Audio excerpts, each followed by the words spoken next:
Boa noite, pessoal.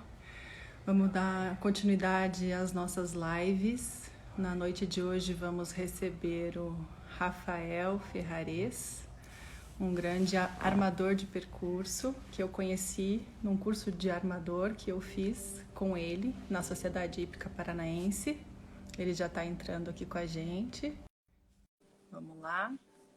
Falar um pouquinho sobre essa profissão tão bacana que é ser armador de percurso. Oi, Rafael. Olá, boa noite a todos. Boa noite. Estão me ouvindo bem? Tô ouvindo, Tô ouvindo então, direitinho. Beleza. E aí, como é que estão as coisas? Tá aí no Rio? Então, eu tô no Rio agora, né?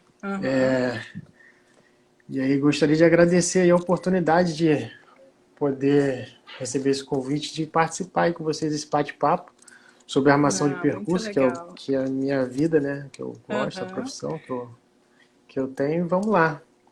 Boa noite, Mal. Mal entrou na nossa live aí. Eu queria agradecer você por ter aceito o convite, né?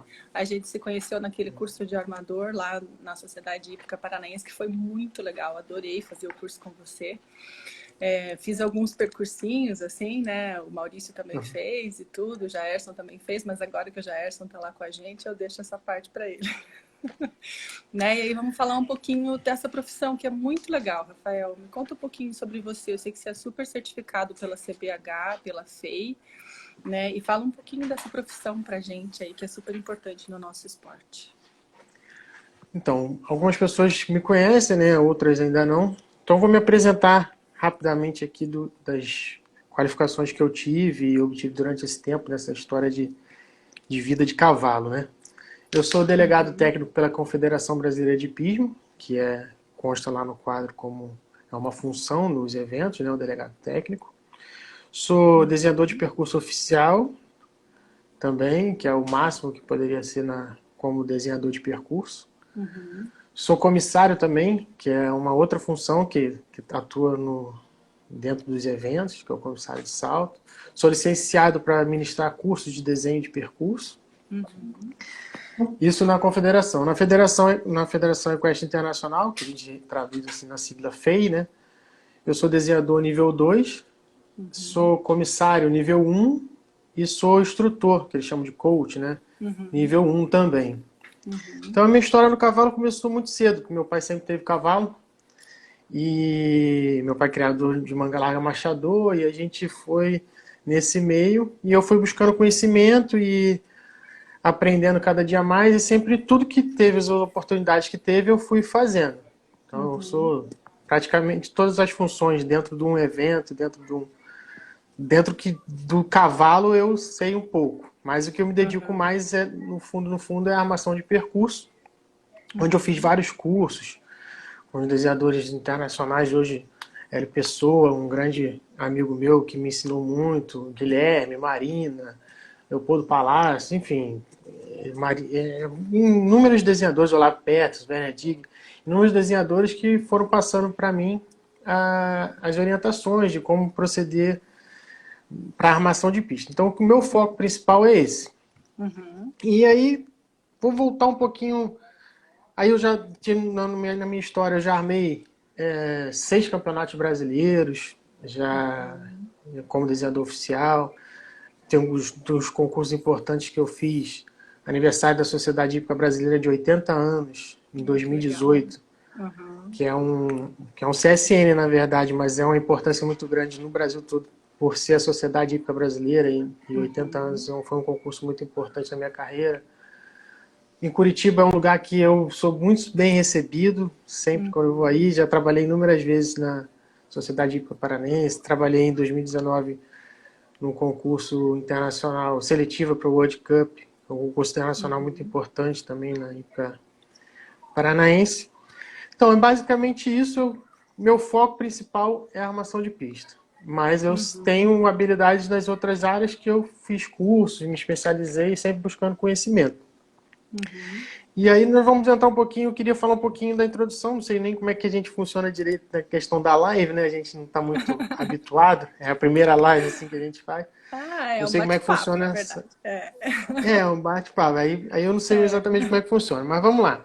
Como você me tinha me pedido para me falar um pouco sobre a armação de percurso, principalmente para a área de escola, Isso. eu gostaria de fazer um pouquinho da introdução de como surgiu o desenho de percurso, né? Qual foi o objetivo de ter o desenhador de percurso, que é as principais características. Então, na verdade, o desenho de percurso surgiu a partir da necessidade de simular o que a gente tinha nos campos abertos, né? Para os recintos fechados. A maior parte do nosso esporte se desenvolveu na Europa e lá tem muita neve, muita época de frio. Com isso, era inviável praticar o hipismo em campo aberto quando estava nevando ou estava muito frio. Então, optaram por isso, como é que iam fazer esse treinamento e fazer as competições, para não ficar parado nesse tempo. Sim. E aí foram utilizando os equipamentos que a gente utiliza até hoje, são as varas, que são pedaços de madeira, né? Vamos falar um pouquinho mais, que são mais leves e tudo, e foram se adaptando, e aí surgiu o desenhador de percurso, que na verdade é uma profissão hoje, que a pessoa tem que se especializar, tem que ter todo o caminho a ser buscado. Que tem uma tremenda responsabilidade, né? Exatamente. E então a nossa responsabilidade, a partir daí, resumindo assim, dando um pulo grande, a gente chegou ao tempo de hoje, né? Que é a nossa realidade. É trabalhar em recintos fechados ou abertos, mas são sempre com os obstáculos mais leves, tudo. Então, o que o desenhador faz, na verdade? Qual a função do desenhador? Entre inúmeras outras funções, ele tem a função de desenhar o percurso. Mas para desenhar o percurso, ele tem que saber para que nível ele está fazendo isso. Então, essa é a primeira pergunta que o desenhador tem que fazer para ele realizar o percurso. Que nível, para quem ele está armando. Sim. E, na verdade, tem várias categorias, como por exemplo de escola, que muitas das vezes o desenhador não precisa inventar muito, né? Ele precisa fazer o básico, porque a criança que está começando, muitas das vezes ela está ali, a primeira prova, tem a pressão psicológica dos pais, dos instrutores, de todo mundo, e é um pouco confuso para ele. Então, na verdade, na categoria de escola, na categoria de base, as perguntas das provas, porque né, a gente sempre brinca, né, que a matéria é a mesma, só a prova que é diferente, é igual no colégio. A matéria é matemática, mas as provas são diferentes. Isso é bom para mim, porque eu vou ter sempre serviço, né? Eu vou estar sempre sendo convocado, porque são sempre percursos diferentes. Se fosse igual, eu estava ferrado.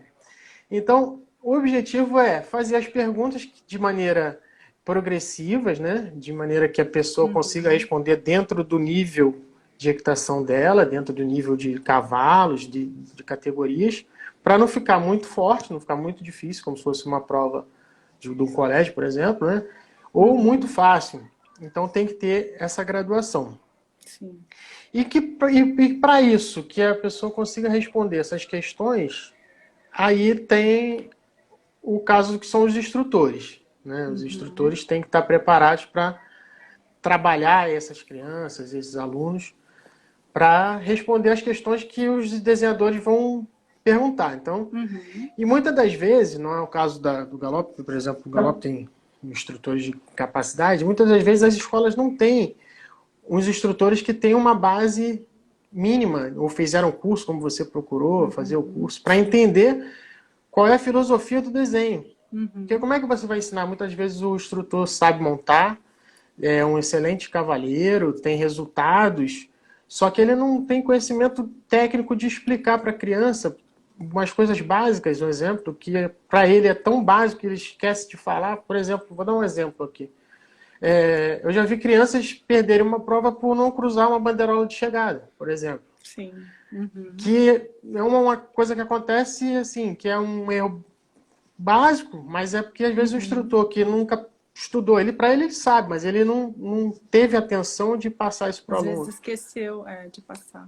Exatamente. Então, isso e tudo é importante. Então, eu acredito que todos os desenhadores, todos os instrutores deveriam fazer, né? Sim. Não só o curso de desenhador de percurso, mas o curso de juiz, o curso de comissário, a parte até veterinária. Tudo que envolve, você falou um pouco de uma live sua sobre ferrageamento, né? Sim. Sobre casco e tal. Tudo isso é importante para que ele possa passar o máximo de informação para o aluno e saber exatamente o que ele precisa trabalhar em casa para que o aluno tenha um bom resultado na pista. Um exemplo que eu digo, se for preciso, utilização do gancho de segurança, que é uma medida de segurança, eu sei que é caro, o custo é caro, muitas das escolas não têm condições de adquirir, mas vai aos poucos. Então, no treinamento, ele utilizar o gancho de segurança nos óxidos, nas varas de saída, né, que a gente utiliza como medida de segurança, isso é importante. Outra coisa que eu acho importante, o instrutor trabalhar com uma trena de mão, aquela trena simples, e a trena grande. Eu já visitei várias escolas, meu pai, inclusive, tem uma escola de equitação, até agora a gente meio que desativou, mas desde 1997 meu pai tem uma escola de equitação. E aí eu dei aula vários momentos da minha vida. E muitas das vezes a gente vai nas escolas e vê o instrutor fazendo uma linha reta, que ele acha que está reto, e vai lá, 21 metros, são 5 lances.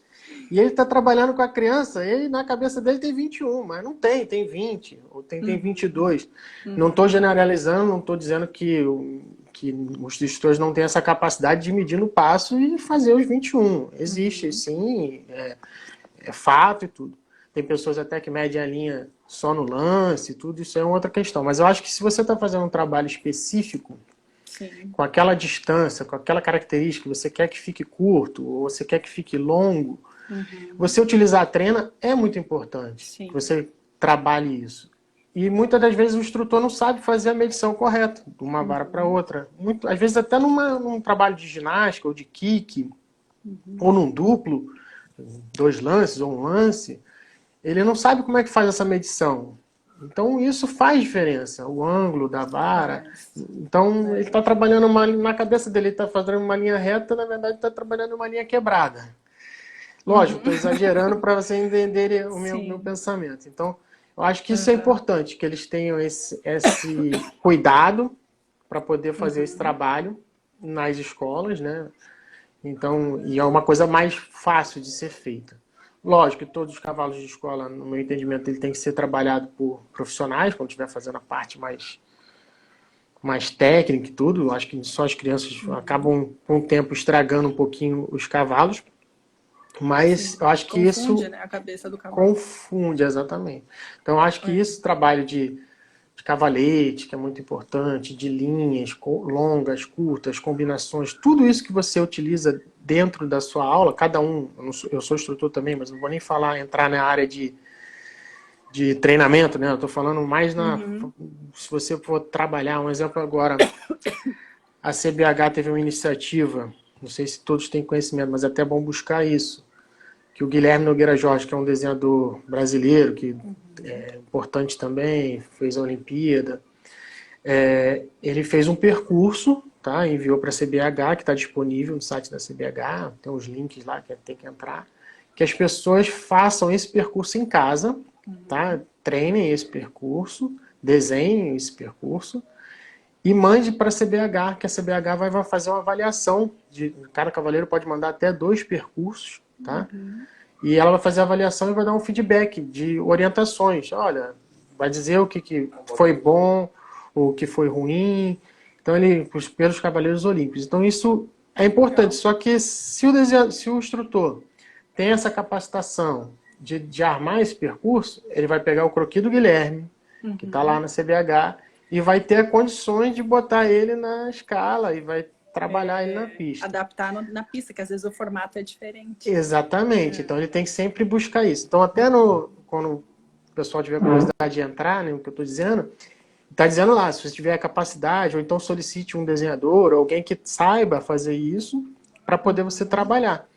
Então, devido às circunstâncias que nós estamos passando no país, né, e no mundo, é uma alternativa de você pegar, eu vejo na internet vários trabalhos, várias pessoas colocando treinamentos do cavalo agora, de ginásticas e tudo, divulgando vídeos, mostra o croquis do treinamento, dos lances, do kick e tal, e mostra o vídeo dele fazendo e tudo. Então, isso, para um leigo, pegar um papel, que seja montar uma ginástica, já é um pouco difícil se a pessoa não sabe trabalhar com a trena, não sabe trabalhar, cruzar uma vara para poder colocar o ângulo.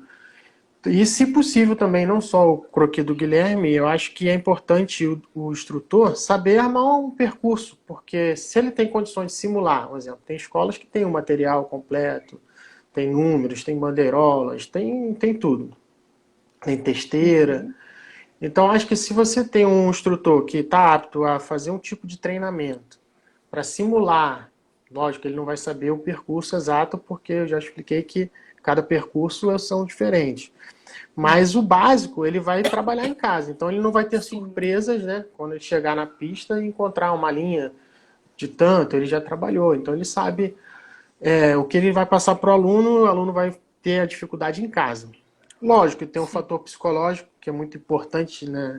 Ainda mais para crianças, para a escola, o fator psicológico é importantíssimo. Não só o fator dos pais também, que influenciam muito, né? E o instrutor tem que estar preparado para trabalhar isso. E das crianças também. Um exemplo que eu sempre dou, que às vezes o pai, tem alguns que gostam de interagir um pouco mais, e às vezes até atrapalha, né? Que às vezes eu chego para a mãe e falo, olha, qual é o seu nome? Um exemplo, né? Para dar um exemplo de uma situação de prova do nervosismo que o filho pode passar. Eu chego para a mãe e pergunto, qual é o seu nome? Ela fala Maria. Ah, tá bom, Maria. Vou chegar no júri de campo e vou pedir para ele falar Maria, simplesmente Maria. E vou botar um marcador de pulso no seu braço. O seu batimento cardíaco vai aumentar imediatamente. Olha que existe, na hora, existe várias Marias no mundo, naquele local com certeza tem mais Marias ali. E imagina uma situação de uma criança em cima de um cavalo, cheio de coisa que o instrutor acabou de falar no paddock, e o pai falando, cobrando, olha, tem que fazer o tempo de tal, o tempo do percurso é tanto, tem que abrir a curva tal. E aí anuncia o nome e tal. Então, isso tudo tem que ser trabalhado, tem que ser conversado, entendeu? Então, isso é um fator importantíssimo. Eu acho que o fator psicológico pode, às vezes, o aluno está super preparado, faz tudo em casa, só que chega na hora ele dá um gelo, esquece percurso. Já aconteceu comigo como cavaleiro, chega na hora, esqueci o percurso, sei nem onde eu tô. E acontece com criança, com adulto, com qualquer pessoa. E, às vezes, o cara, no final do campeonato, fecha a ganhar um campeonato, ele esquece o percurso. Já aconteceu com várias pessoas e isso é um fator que tem que ser trabalhado. Mas isso, mais ou mais, basicamente é isso de armação, mas aí vamos interagir. Faz alguma pergunta que aí eu vou, dentro do que você for me perguntando, aí a gente vai falando. Ah, legal. E como que é, assim, na tua experiência, armar para a escola? Porque muitas vezes a escola está junto com campeonatos importantes, né? Grandes, que o pessoal salta mais alto. E adaptar essa pista, que tem grau de dificuldade muito maior, para a escola, é uma tarefa complicada, né? Como é que é isso para você, assim?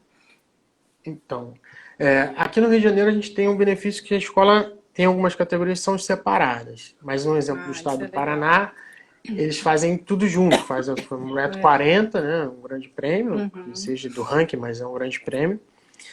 E depois vai para a escola.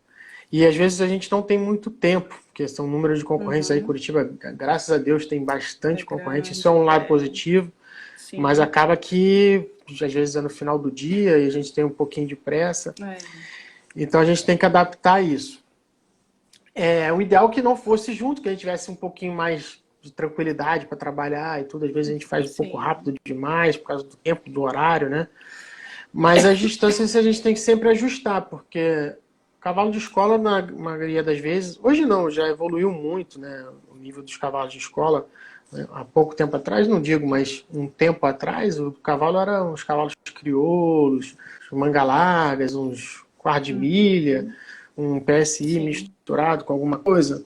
E a raça evoluiu muito. Hoje em dia a gente já vê cavalos BHs, que é a nossa raça brasileira, que desenvolveu bastante, que encava aí pessoas saltando 60 centímetros com um BH registrado e tudo, que já é um avanço.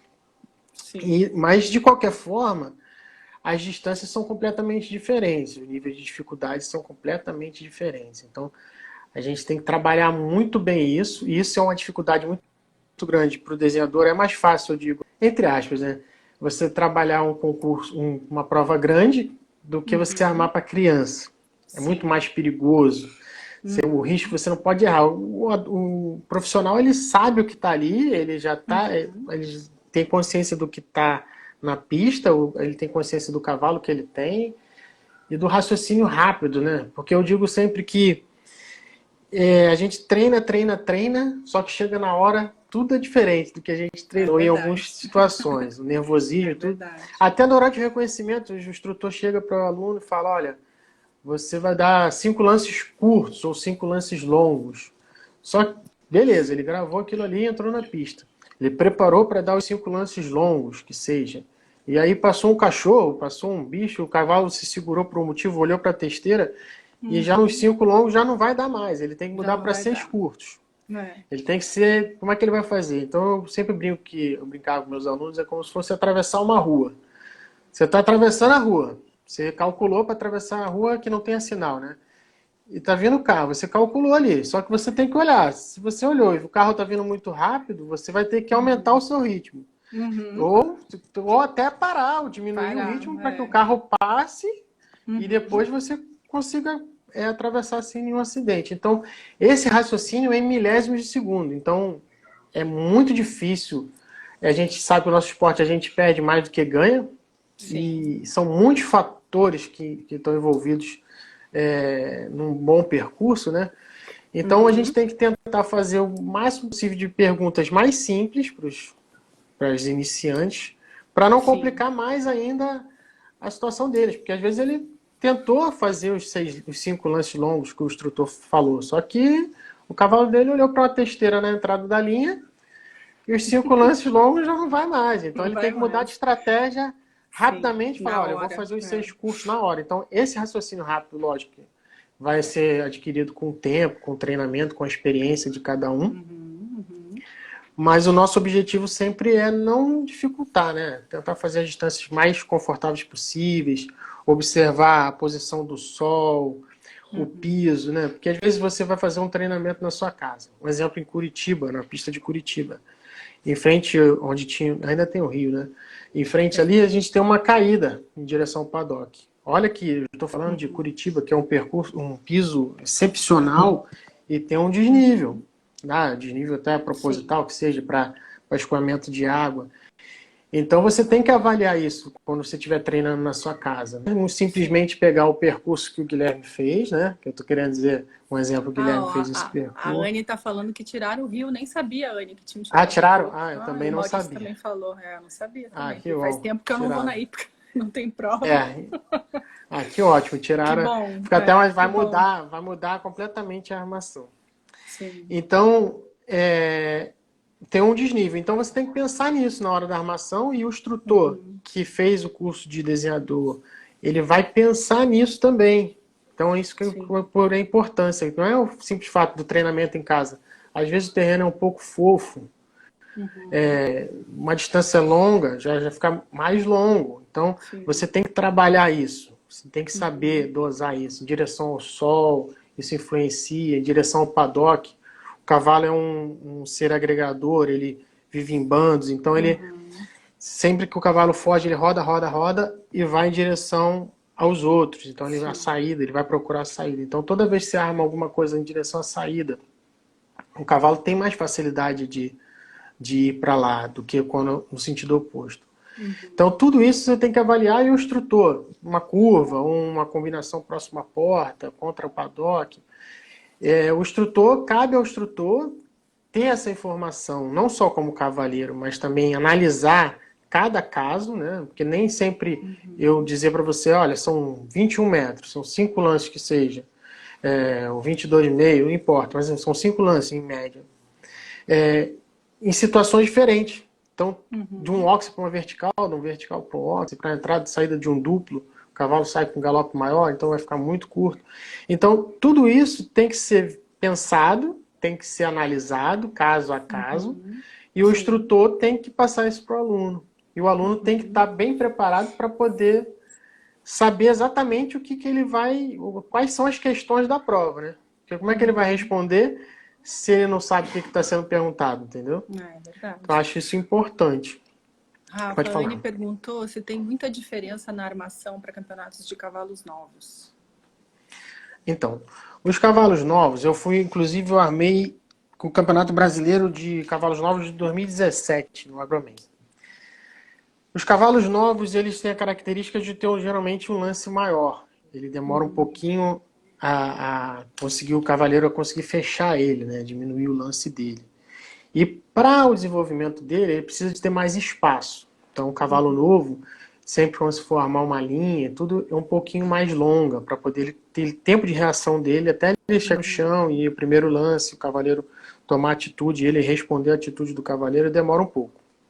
Então, a gente sempre arma as provas de cavalos novos com as distâncias mais longas. Isso é bom para os cavalos novos, mas muitas das vezes acontece da pessoa colocar uma prova de cavalos novos junto com a escola. Aí é o erro pior da organização.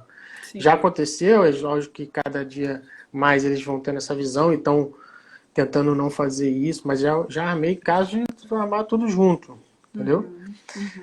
Então, sempre quando for armar cavalos novos, é uma distância mais confortável, precisa de mais tempo de reação, entendeu? Nada muito curto. Só ele acaba dando um duplo de 2 lances, ele bota um lance, aí isso causa um acidente, tudo. Sim. E o cavalo novo tem que ser sempre, é a minha opinião, né? Tem que ser para cavaleiros experientes.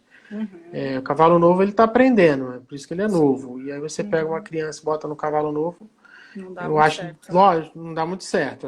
Às vezes é melhor você investir um pouquinho mais, pegar um cavalo mais experiente do que tentar colocar uma criança no cavalo muito novo. É legal você tocar nisso, porque às vezes a gente até vê pais que procuram cavalos de 7, 8 anos para o filho que está saindo da escola e muitas vezes não é o mais indicado, né? O indicado é o cavalo mais experiente mesmo, né? Como você falou. Exatamente. Tem muito preconceito, né? Até brinquei hoje com o Maurício, que ele postou um vídeo lá do uma foto do Lancelot saltando. Eu falei, eu gosto dos velhinhos mesmo, né? O meu gráfico, o Lancelot dele, que são super experientes, né? E ensinam muito pra gente. Exatamente. Nenhum preconceito com o cavalo com mais de 15 anos, por exemplo, né? Os cavalos mais experientes, eles ajudam no sentido até da distância. Ele diz sozinho, ele já sabe, ele diminui, ele aumenta, porque ele já sabe que ele também, quando ele for saltar, ele facilita para ele, né? Você viu, ele é inteligente. Sim. Então não é quer dizer que os novos não sejam, mas é que ele não passou pela vivência de experiência de vida, de aprendendo. Então, nada contra, existem cavalos novos muito bons, muito dóceis, muito hábeis e tudo, mas pela experiência que eu tenho, eu acredito que criança tem que montar um cavalo mais experiente, entendeu? Nada impeça que ele tenha um cavalo novo, que o profissional esteja trabalhando, que já comprou mais barato e o profissional vai trabalhando para lá na frente entregar ele já mais preparado. Isso acontece bastante, né? Porque o cavalo no Brasil é caríssimo, então você comprar um cavalo pronto já é muito caro. O investimento é alto, né? O investimento é muito alto. Então, de repente, você comprar um cavalo mais novo e botar um profissional para ir trabalhando, entrando, pega o Maurício, por exemplo, que é um cavaleiro, e vai trabalhando nas provas, é dar o tempo, né, do cavalo, né, Rafa? Muitas vezes, um amadurecimento, outro, exatamente. Tal, mas não pode deixar só na mão da criança, né? Tem que passar pela mão do profissional de vez em quando para dar aquela contrabalançada, né? Eu acho que o cavalo novo, ele precisa passar na mão do profissional, ser montado por um profissional. Nada impeça que a criança monte uma vezinha ou outra também, para não dizer que comprou o cavalo e não vai usar. Mas ser o cavalo principal dela de prova e tudo, acredito que não é o caminho. Tem que ser um cavalo bem especial, né? Mas é complicado. Exatamente, para quem está começando. O Rafa lá de Ponta Grossa está elogiando seus percursos para cavalos novos aí. São sempre harmoniosos, convidativos e positivos. Que bom, eu agradeço aí, obrigado, Rafa. Muito legal. Vamos falar um pouquinho, Rafa, para o pessoal que está nos assistindo aqui. Tem vários alunos do Galope que estão assistindo a gente, muita gente de escola, para o pessoal entender assim, quais são as exigências nos percursos de escola nas 3 categorias.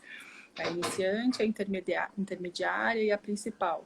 Por exemplo, assim, para o 80 tem o duplo, nas outras não tem o duplo, né? O que o pessoal tem que treinar assim, para se adaptar aos percursos, das exigências do regulamento? Então, cada federação tem o seu regulamento estadual. que tem as suas características, né, de número de duplos, de compostos. Mas vamos falar de brasileiro, no fato, que são a prova de 60 e 80. 60 são percursos que não têm combinações, né? São percursos do 1 ao 11, no máximo, e não tem combinações, ou como os obstáculos compostos, né? E 80, ele tem que saltar 2 duplos no Campeonato Brasileiro, que já é uma dificuldade maior, porque o cavaleiro tem que saltar 2 obstáculos em sequência muito rápida, né? E a gente utiliza sempre usar mais vertical, algumas coisas mais fáceis, ou pouca largura, ou na entrada, evitar duplo de 2 lances com óxido na saída. Tudo isso a gente tem que pensar como desenhador para preservar esse cavaleiro. Agora, o traçado em si, a diferença não é muito grande, não, do traçado, na verdade. É mais distâncias e, logicamente, a altura. Porque o objetivo de escola não é dificultar o traçado, e não é dificultar as distâncias. A gente, na verdade, não faz muita pergunta nesse sentido para o nível de escola, nível básico. A gente tenta facilitar, porque como a pessoa já está aprendendo, tudo já é difícil, entendeu? O fato dela saltar, um exemplo que eu digo, se eu colocar um obstáculo, tem que saltar 10 obstáculos, né, na prova de 60. Se eu colocar um obstáculo isolado na pista, um obstáculo que seja, sozinho, e pedir para a pessoa vir 10 vezes saltar aquele obstáculo, salta, vai onde você quiser, vem de novo, salta. Se for que tá 50 pessoas saltando, com certeza uns 30 ali vão fazer uma falta uma vez naquele obstáculo. Então, o fato, não é o traçado que vai fazer ele fazer falta. Ele vai vir 10 vezes ali, bota ali 80 centímetros, um isolado. Olha, vamos fazer o seguinte, a competição é o seguinte, tem um isolado no meio da pista, uma vertical, nem óxido, bota um isolado no meio da pista, uma vertical, você vai saltar 11 vezes. Pode ir onde você quiser, faz a curva e vem, salta 11 vezes. Eu te garanto que das 11 vezes, metade dos 50 que entrou vai bater naquela área e vai cair. Porque ele não sabe, ele vai chegar errado. Então, não tem a questão da distância em si, não é o fato entendeu o que eu estou querendo dizer? Porque vai errar, ele vai chegar errado. Num isolado ele vai chegar errado. Então a gente tenta sempre facilitar ao máximo isso, para que isso não aconteça. De ter essa dificuldade dele, tem que pensar, além da aproximação do obstáculo, em pensar nesse intervalo que ele tem que fazer, buscar muito a distância, ou diminuir muito o cavalo dele, fazer essa mudança de velocidade, né?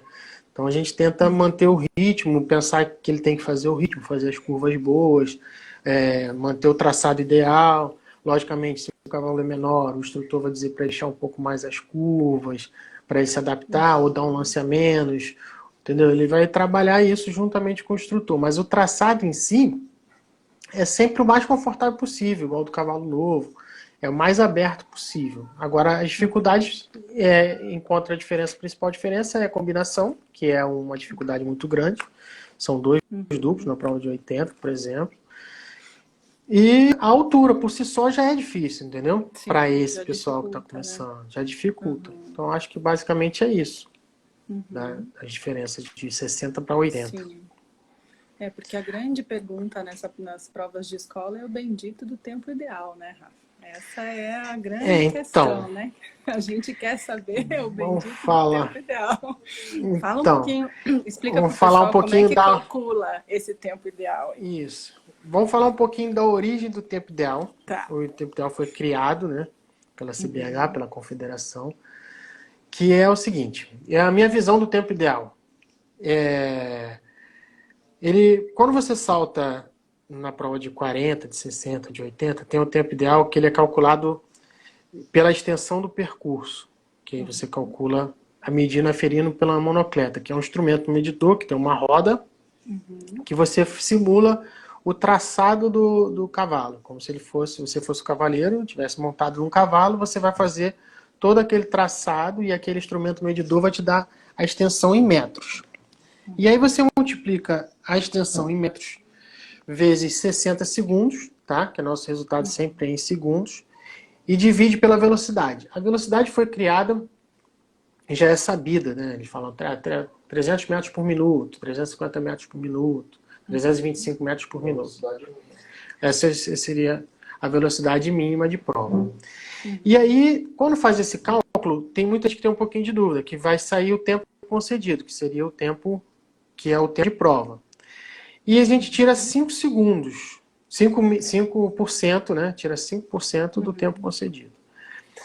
Esses 5% do tempo concedido vai fazer com que, na minha ideia, né, do tempo ideal, com que a criança aprenda que futuramente, quando ela estiver saltando mais alto, nas categorias maiores, ela não vai ter mais esse tempo ideal, vai ter o tempo concedido, somente o tempo concedido, numa prova de desempate ou numa prova ao cronômetro. Estamos falando de tabela A. E para ele ficar dentro do tempo, para ele ir para o desempate, ele precisa sempre ficar abaixo do tempo concedido de prova. Sim. Então, para ele saltar um desempate, vamos dizer que seja 70 segundos. Ele ficar abaixo, ele tem que ficar abaixo de 70 segundos para ele classificar para ele o eventual desempate. Então, esses 5 segundos foi criado para fazer com que o cavaleiro aprenda a ficar sempre naquela faixa ali. Ele não pode trabalhar que seja 70 segundos, porque ele corre risco. Se ele fizer 70,01, ele está fora do desempate. Excesso de então, tempo.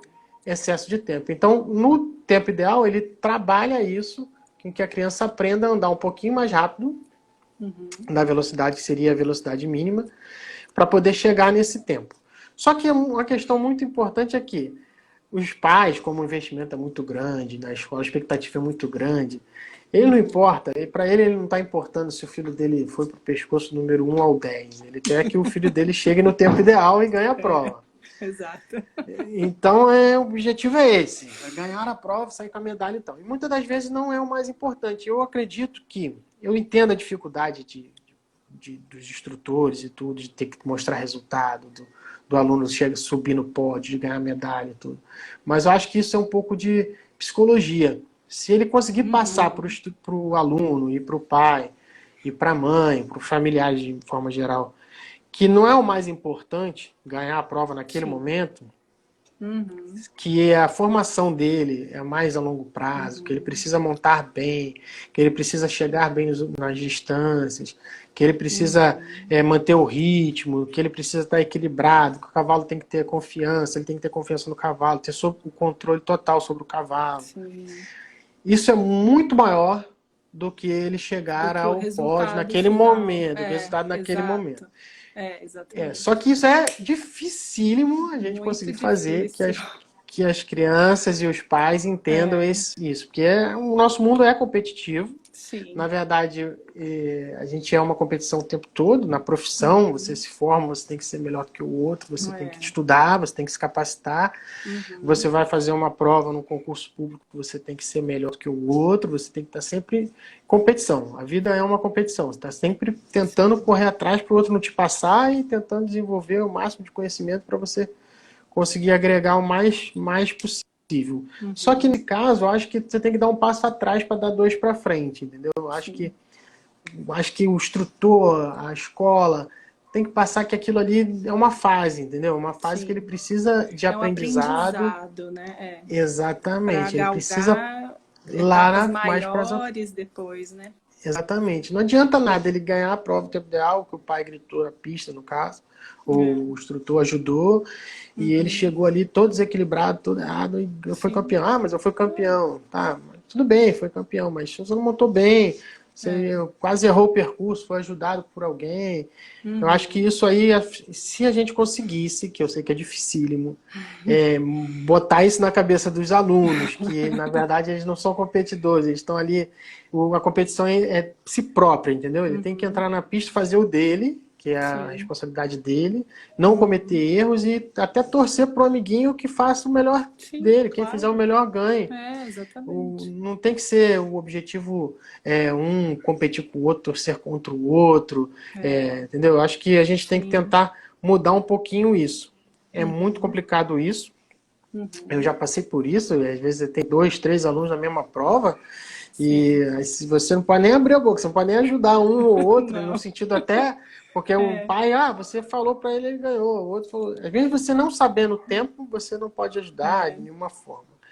É muito difícil isso, mas eu acho que o caminho não é você tentar ter a artimanha de saber o tempo ideal, de cravar o tempo ideal, tentar cravar o tempo ideal com o pai contando na pista, o instrutor contando na pista. Lógico, você tem uma competição, você tem que tentar buscar o melhor resultado e tudo. Ter uma ideia é importante, mas fazer com que o aluno tenha simplesmente o foco que o resultado dele é o tempo, ele tem que fazer o tempo e tal, eu acho que isso não é benéfico para o futuro dele. Mas é uma maneira que foi encontrada para poder... segurança, né, Rafa? Por Porque segurança, se as provas exatamente. fossem ao cronômetro, seria, nossa, terrível, né? Porque Exatamente. seria muito perigoso, né? Então, o tempo ideal, ele é necessário. Apesar de ter essa questão toda que você falou, que eu acho bem complicada. Aqui, nos rankings da federação, o tempo costumava ser fechado, a gente não conhecia o tempo ideal. Aí chega no paranaense ou no brasileiro, o tempo é aberto. Agora mudou, então a gente conhece o tempo, tá tudo aberto, como se fosse o paranaense e o brasileiro. Eu particularmente acho melhor, porque daí é um padrão, né? Só que aí tem aquela questão, não pode ajudar, ninguém pode falar nada, né? Existe várias... Aí complica, porque, por exemplo, eu participei do primeiro Campeonato Brasileiro de Escola foi em 2001, no CEPEL. A minha aluna foi campeã brasileira de 80 centímetros. Que legal. Em 2001, no CEPEL. Então, eu acompanhei muito essa história, a gente já viveu isso de tempo aberto, de tempo fechado.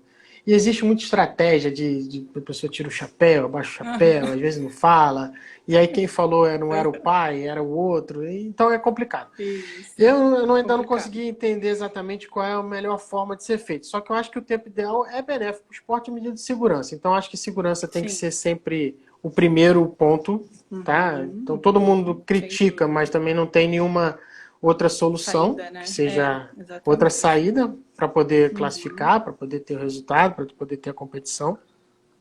Eu acho que é isso, não tem o que ser feito. Muitas pessoas gostam, outras não, mas é o que temos e segue a regra. Como que é na Europa? Eles usam o tempo ideal para as crianças também? Então, existe o julgamento subjetivo lá, técnico subjetivo, Hunter e tudo também.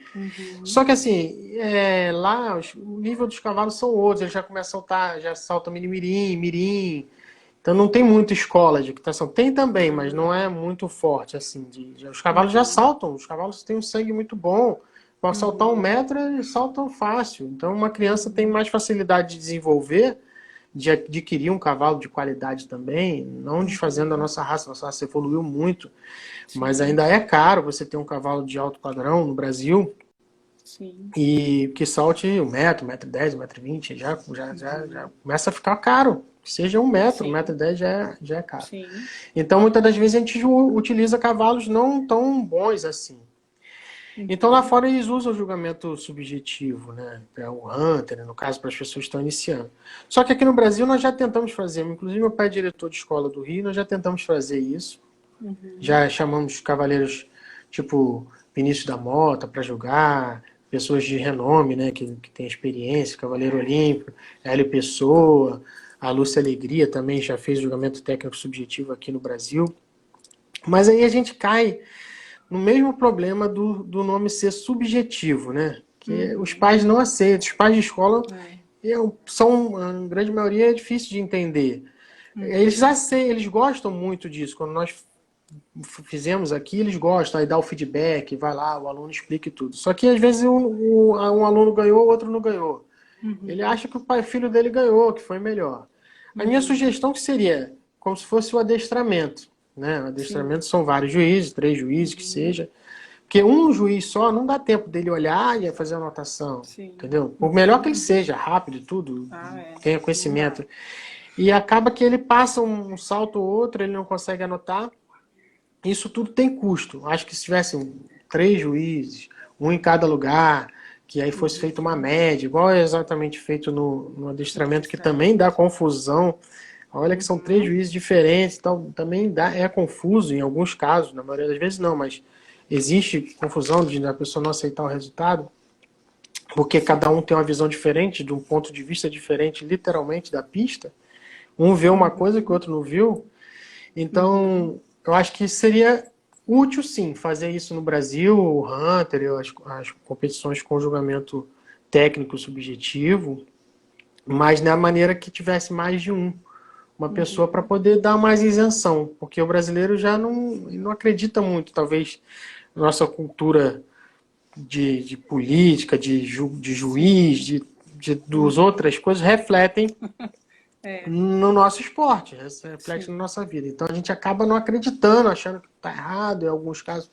Mesmo que a pessoa tenha um renome e tudo, a pessoa acaba não aceitando esse resultado. Então, eu acho que deveria sim ser julgamento técnico, que a nossa evolução no esporte, dos cavaleiros, tudo ia ser muito maior. Eu acho que a gente ia evoluir muito.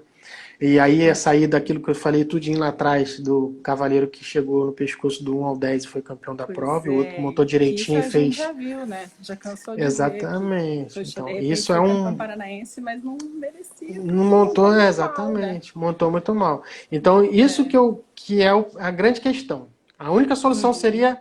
É uma grande solução, só que o custo é alto. Hoje em dia, os concursos querem Entendi. cada vez menos gente, menos comissário na pista, menos juízes, menos desenhadores. Então, eles querem enxugar um pouco o custo, porque é muito alto, você vai trazer mais Sim. juízes. E não adianta ser um juiz, uma pessoa que não tem experiência alguma. Tem que ser uma pessoa capacitada, uma pessoa que tenha noção do que está fazendo o Sim, julgamento. Ou então fazer um claro. curso específico, capacitar essa pessoa para poder fazer esse tipo de avaliação. Não pode ser um Sim. instrutor ou alguém que vai fazer ali, porque se não tiver credibilidade, nós aqui já fizemos isso, já testamos e não deu certo. Não a questão das pessoas que julgaram, não. O Hélio Pessoa, a Lúcia, o Vinícius são extremamente reconhecidos e tudo. Só que mesmo assim nós tivemos problemas com alguns pais que não Que não aceitaram, eles aceitam o não aceitam, resultado. não aceitam, É, não aceitam o resultado. Infelizmente, né? sim. Isso é bem complicado mesmo. Bem complexo. De achar um meio termo, né? Pra resolver isso. Exatamente, tem que pensar. Eu não tenho a solução, assim, eu tenho as É. ideias, eu penso, mas no adestramento eles fazem isso, funcionam, trabalham assim, né? E funciona, entendeu? Funciona, com vários juízes. Entendeu? E me diz uma coisa, nos outros estados brasileiros, tem a prova de 40 centímetros como estadual, concurso estadual também, ou não? Então, Assim como o brasileiro? eu vou te falar pelo Rio de Janeiro, existe. O que acontece? O que é a diferença do ranking para o estadual para o Campeonato Brasileiro, né? O ranking são várias etapas durante o ano, ele começa no início do ano e vai indo, e no final do ano, somatório de pontos, o cavaleiro é campeão do ranking. E a armação também é diferenciada, que a gente faz de forma progressiva. Então, no início do ano é um pouco mais fácil e vai evoluindo. No estadual, é uma prova geralmente são 2 ou 3 dias, e aí já é um pouquinho exigência um pouquinho maior, que também serve em alguns casos de estados para a seletiva para a equipe que vai para o Do Campeonato brasileiro. Brasileiro. Então eles utilizam tanto o resultado do ranking, que é as etapas durante o ano, como o resultado estadual para a equipe. E a armação do percurso brasileiro já é um pouquinho mais difícil, mais complicado, porque a gente tem que selecionar, porque teoricamente já teve uma pré-seleção, logicamente que tem Sim. os concursos individuais. Mas a pergunta é, tem 40 centímetros no campeonato estadual? Aqui no Rio, sim. Eu não sei exatamente em todos os estados. Aqui Eu tem acho também, no Paraná. eu acho que é importante sim ter a nível estadual, porque eu não vejo nenhum malefício nisso, de você dar um título estadual, porque só vai agregar conhecimento. Eu acredito que a prova de 40 não sirva para mostrar totalmente a habilidade do cavalo em saltar, e sim do cavaleiro entender como é que funciona a competição. Por exemplo, ele sabe que ele tem que entrar no determinado momento, que ele tem uma ordem de entrada, que ele tem que cumprimentar o júri no determinado momento, que ele tem que aguardar o sino, que ele tem que cruzar uma bandeirola, que ele tem que saltar uma sequência de obstáculos, tem que terminar o percurso. Se acontecer um refúgio, algum imprevisto durante o percurso, ele tem que tomar atitude de uma certa maneira. Eu acho que é mais educativo do que competitivo. Sim. Mas, como o nosso mundo é competição, e isso eu já participei de muitas provas e tudo, eu vejo que eles dão muito valor a isso, e isso motiva bastante as crianças. O fato de ganhar uma medalhinha, premia todo mundo, não importa. Terminou o percurso, premia todo mundo. Isso é importante, isso gera motivação e faz com que as crianças continuem no esporte e que cresçam Fomenta, né, o esporte. fomenta, exatamente. Tem mais familiar, e ele traz o pai, traz a mãe, traz o irmãozinho, traz o primo. Então, eu acho, não vejo malefício nenhum nisso. Agora, em relação ao Campeonato Brasileiro, a minha opinião que o 40 centímetros não deveria ter. Na minha opinião, porque é bem básico. Agora, o 60 sim, hoje em dia nós temos o 60 e 80. Acredito até que o 90 deveria ter também, porque Pois é, de se saltar de 80 para 1 metro, para um são metro. 20 centímetros. E esses 20 centímetros nessa categoria faz muita diferença. Já Uhum, começa a pesar um pouco mais. Então, eu acredito que tivesse, sim, o brasileiro de 60, 80 e 90. Hoje nós só temos uhum, o 60 e 80. Agora, o 40, na minha opinião, o campeonato brasileiro, eu acho que uhum. não teria tanta necessidade. Eu acho que você tem que tentar trabalhar um pouquinho mais para ele tentar chegar no 60 No ali, entendeu? Acho que é 60. muito cru. Uhum, Mas, a nível estadual, sou totalmente de apoio que tenha os rankings de 40 centímetros, o estadual uhum. de 40 centímetros, porque isso só traz benefício, entendeu? Eu acho que não Sim. tem malefício nenhum em você fazer isso. Lógico, com segurança, faz ao trote, faz, entendeu? Com o instrutor dentro da pista auxiliando o Uhum, cavaleiro, para que uhum. ele faça as coordenadas dentro da pista, que facilite, né, o percurso da criança ou do adulto que esteja começando. Eu acho que a ideia é essa, é mais Uhum. formação do que a competição no 40 Sim. centímetros. A partir daí sim, Uhum. aí tem que ter a competiçãozinha dele e tudo. No 40 é mais festa, entre aspas. Todo Sim. mundo ganha, Uhum. todo mundo vai feliz e motiva o esporte, e aí o esporte cresce. Quanto mais gente tiver no esporte, para Sim. todos é melhor, e Muito gera, melhor, é. movimenta todo mundo. Então, eu acho que a minha opinião Uhum. é essa. Eu acredito que nos estaduais, sim, agora no Campeonato Brasileiro, a partir de 60. E a inclusão do Tá. 90. Pois é. O Eu acho 90 que hoje é é um limbo, importante. né? Ele não existe, entre aspas, Não né? existe. É um Existiu já, limbo. agora É. acabaram. Eu acho que é É. importante. É um salto muito grande. Tem que ter, Uhum. tem que ter. A criança tem que saltar um 90 ali e depois 1 metro. Ter essa adaptação. Rafa, o que que você acha que deveria ser feito para fomentar um pouco mais a escola? Como diz o Cabral, não é escolinha, é escola de equitação, né? O Exatamente. que que a gente poderia fazer para fomentar mais o Brasil, Então, assim, as federações, enfim. eu acho que o nosso esporte ele precisa ser mais divulgado na mídia, que Uhum, isso vai trazer com que a gente traga patrocínio, né? Nosso esporte é sim, muito caro, o cavalo, o custo é muito alto, material, sela, sim. arreamento, tudo é muito caro. Material até do próprio cavaleiro, capacete, culote, tudo isso é muito caro. Eu acho que Uhum, o caminho é a divulgação a nível de publicidade. Então, colocar uhum, outdoor, colocar entrevistas, então fazer o que vocês estão fazendo, divulgação. Esse é uhum, um dos principais caminhos para poder viabilizar o esporte. Agora, dentro das escolas, eu acho que vocês fazem muito bem isso, que vocês têm até um espaço privilegiado, que é o fato de vocês fazerem esse exterior, fazer uhum. brincadeiras, a parte lúdica. Eu acho que isso tudo, trabalhar o equilíbrio mais de uma maneira mais despojada, fazer com que a criança faça os exercícios, ficar em pé na cela, virar de Sim. cambalhota. O Isso tudo Gerson adora você fazer essas coisas. adora, exatamente. Você está É, trabalhando a confiança e sim, aham, é super pô, legal. É, fazer super legal fazer gincanas, festa fantasia, Halloween, que as outras áreas também fazem. então. Tudo isso faz parte do que eu acho que faz a diferença, entendeu? Uhum, Que vai gerar.